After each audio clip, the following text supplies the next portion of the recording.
Okay, so here I've got my overflow box. This chamber right here holds water, and my YouTube sits in it. And then here's my weir. This will have water in it, and my YouTube will sit in it. This is so when the flow stops, the YouTube is always submerged in water. That way the siphon never breaks and it'll automatically restart if the power goes out and then goes back on. Once the flow starts, the water will come over and then go into the chamber, and that goes down to my sump. Okay, right now I've just got enough water in there so my return pump will not run dry. Okay, so we're going to start that up. And my return's going to dump in water. And I'm going to stop it as soon as the water starts going into my overflow box.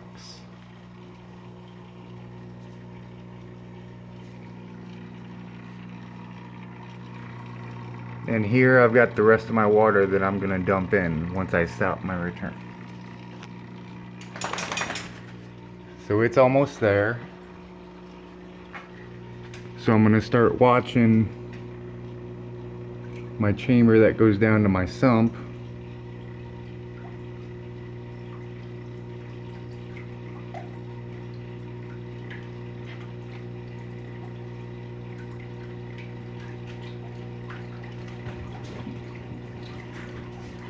You can see the water starting to go into my weir. And you can see the water starting to go down to the sump. So I'm going to stop my return and then pull my return line out so the siphon stops. And then no more water is going to go down through here. And then down here, I can now fill up the sump as far as I want to. So give me a second to do that.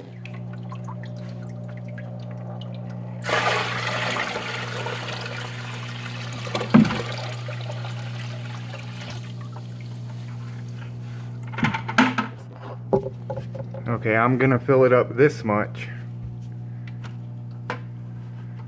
because I know how much this is actually gonna back siphon if the power goes out, and I already know that I need this much water for room for it to back siphon. So to test my back siphon, I'm going to turn my return pump on and then turn it off, and this time I'm not going to lift out my return. So I'm going to check and see how much it actually back siphons. Let me turn on a brighter light here.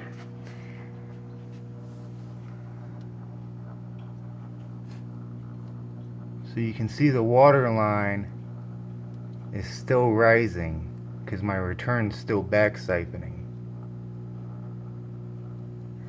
So I'm going to let that finish off.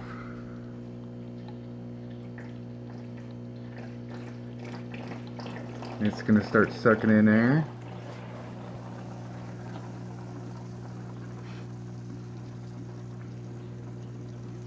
And you can actually see how much air it needs to suck in to stop the siphon. This is why I don't recommend just drilling holes in your return line.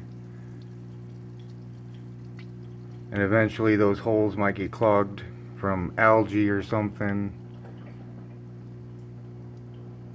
And I can see the water line in here. It's still right there. See, now it's dropped all the way down. And I know it's done back siphoning. So this is my sump.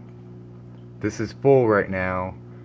If something were to happen, like the power go out or something like that, you know, this is how full my sump would get. And you can see that's where the water is on my return.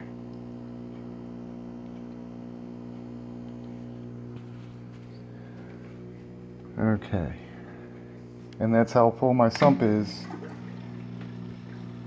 when everything's said and done.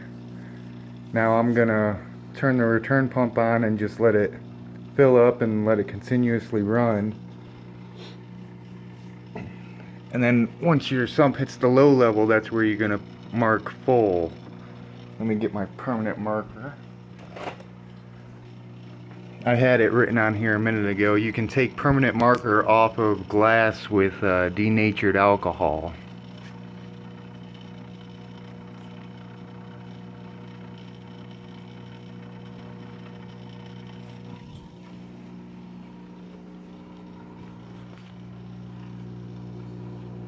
As you can see, the weir still holds a little bit of water as all this is going on, so my siphon in the U-tube never breaks. Ignore my clamps there.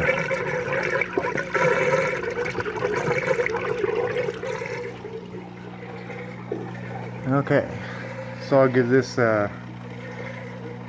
another 30 seconds or so to stabilize.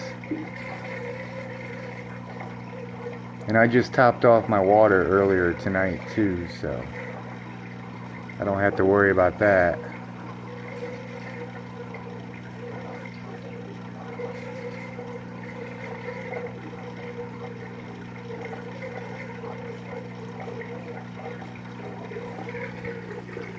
And it looks like this is about as low as it's gonna go.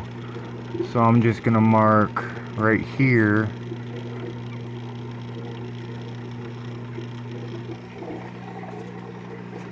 And that's how I know it's full. And then over a day or two, the evaporate will actually get down to about here, and that's usually when I dump in some fresh water.